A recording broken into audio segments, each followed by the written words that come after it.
السلام عليكم ورحمة الله وبركاته. الشما هركفون إيويا جرى جرتو وردوتوتا في داوتوتا يوتيوب ساينا اللي من تلت ترجمتان نجنيتي يتنجالات كما جا وكجرتني اسم براجيتو سنينجا فيسبوكي بنا اتوري اللي فيسبوك اللي نجدي فيسبوكي مكي أوبسانية قلت زرا هرتنا واتك قبل إيه في زرا mootummaa miti doofaa Itoophiyaa bulchaa jiru san jechuudha. Ilma Minilikii nafxanyicha sanii fi dhaamsa qabaa.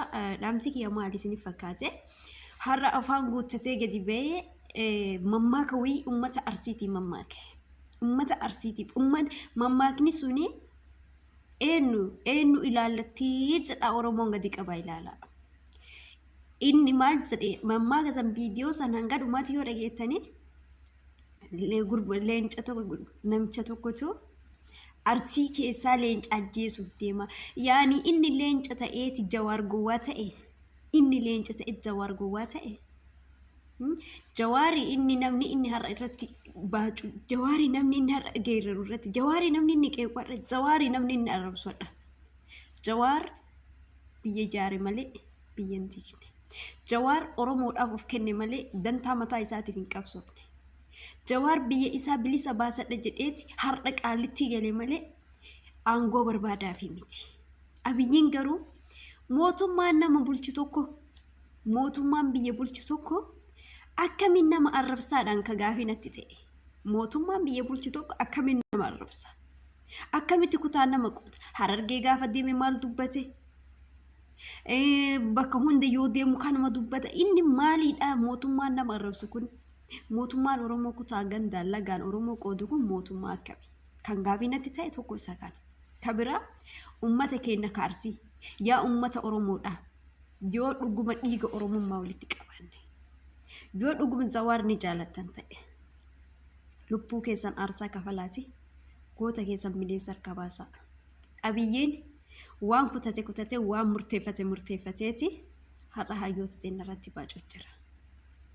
Ani nama kamirraayyuu dhimma dhuunfaan qabu. Abiyyiin Arsii arrabseef Jimmaan arrabsan. Jimma keessa sayyuun jira. Beekaan jira. Kutaa Oromoo 11 keessatti beekaan jira. Wallaalaan jira. Doofaan jira. Hayyuun jira. Namicha harree kana jettanii namichi harreen kun Jimmatti hin dhalanne. Jimma keessa guddate. Haadha isaatu Jimma keessatti dhalee achitti hin gale malee ulfaan achitti hin galte malee inni Jimmaan bakka hin bu'u. Kanaafuu Jimmaan guutuu hin tuqina. Warra doofaa isa deeggaruu jettanii kutaa namaan tuqina isin. Mootummaa kutaan Oromoo qooduuf deemu kana isa laaltanii isin kutaa namaan tuqina. Jawaari har'a Arsiin inni arrabsisuun biyya ofiitiif qabsaa'uun biyya kiyya diina hin dhaalchisu jechuun saba kiyya diina hin dhaalchisu jechuun Oromoo osoo argu gabrummaa keessatti hin kuffisu jechuun gowwummaadha. Gowwummaa miti. Beekumsaan illee yoo ta'e Jawaarsi caala doofaa akka keetii kanaa miti. Dandeettiin illee yoo ta'e aqliin illee gamnummaan illee jagnummaan illee yoo ta'e Jawaarsi caala harree akka keetii kanaa miti. Harreen akka keetii kuni Jawaariin waa jechuu hin dandeessu. Harreen akka keetii kun Jawaariin gabbaatee Jawaar qeequu hin dandeessu. Ati leenca amma of leenca of goote uummata Oromoo afaan qawweetiin bulchan leenca of hin jetta doofaa. Uummata Oromoo afaan qawweetiin bulchaa ani leenca of hin jechuu barbaadde. Silaa dhiirummaa qabda. Silaa rarraafattee deemtaati akka namaatitti jechuudha Abiyyi Ahmed. Safuullee na cabsisiiste yaa. Silaa ati dhiiraa akka dhiiraa rarraafattee deemtu Jawaariin hiitee irratti hin geerarin. Oromoo afaan qawweetiin bulchitee irratti hin geerarin dhiirummaa keessi argina. Dhiirummaa kee dhalaanuu sitti agarsiifti. Dhiirummaa qabaattee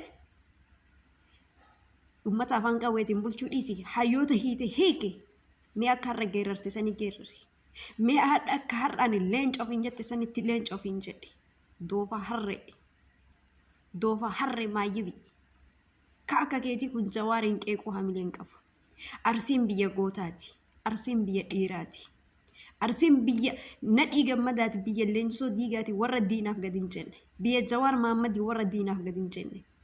Arsiin warra dhiiraa miti dhalaan isiituu ibidda muka ta'anii sinaxxuudha. Ati har'a Wallagga deemtee osoo haga akkasitti mammaakte Arsii keessaa akkasitti mammaakte akka shunkurtiitti si kukkutanii gadi dhiisanii ture.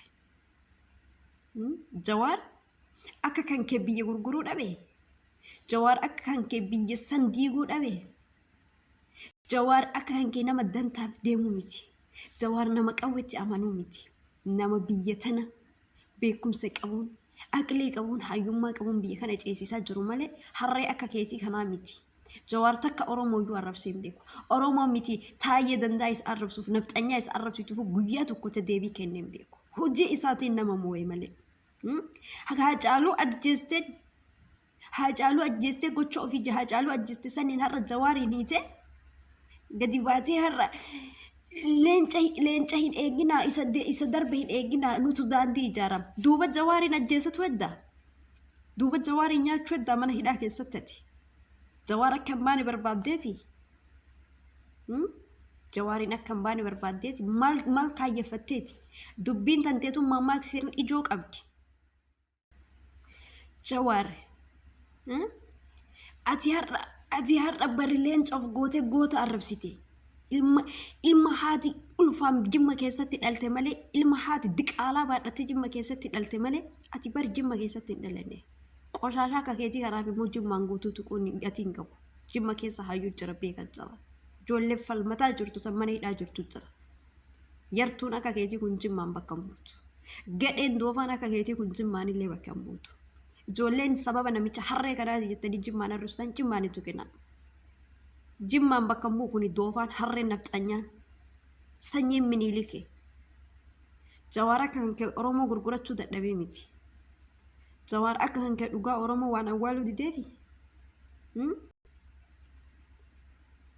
akkamitti afaanirraa fudhattee akkana jetta ati waan kaayeffatteef nyaachuu edda ajjeesuu edda ajjeefachuufi mana hidhaa keessatti viidiyoon kan kee kun ergaa guddaa qaba boruuf sii kenna jawaar haqaaf dhaabbate jawaar takka oromoo kutaa gandaan qoodee hin beeku jawaar takka oromoo kutaa gandaan qoodee hin beeku jawaar takka biyya isaatiif dhaabbatu malee saba isaa tokkoomsu malee saba isaa dhaabbatu malee wallagga deemee harargee deemee jimma deemee arsii deemee iluu deemee eessa deemee borana deemee guyyaa tokkochi waan oromoo muufachiisu dubbatee hin beeku biyya alaatittis haa ta'u biyya keessattis haa ta'u ka akka keetii kana kan moonyiin gowwaan doofaan harreen oromoo arrabsaa deemu mootummaa biyya bulchurraa yeroo jalqabaatiif arrabsoo arguun harree akka keetii kanarraa doofaa akka keetii kana gowwaa namaan jedha arsiin warra gabrummaa didee warra biyya isaa diinaa hin kennu jedheetiin haga har'aatti aarsaa kafalaa jiru biyya ofiitiif aarsaa kafaluun biyya ofiitiif wareegamuun diinaa harka kennachuu dhabuun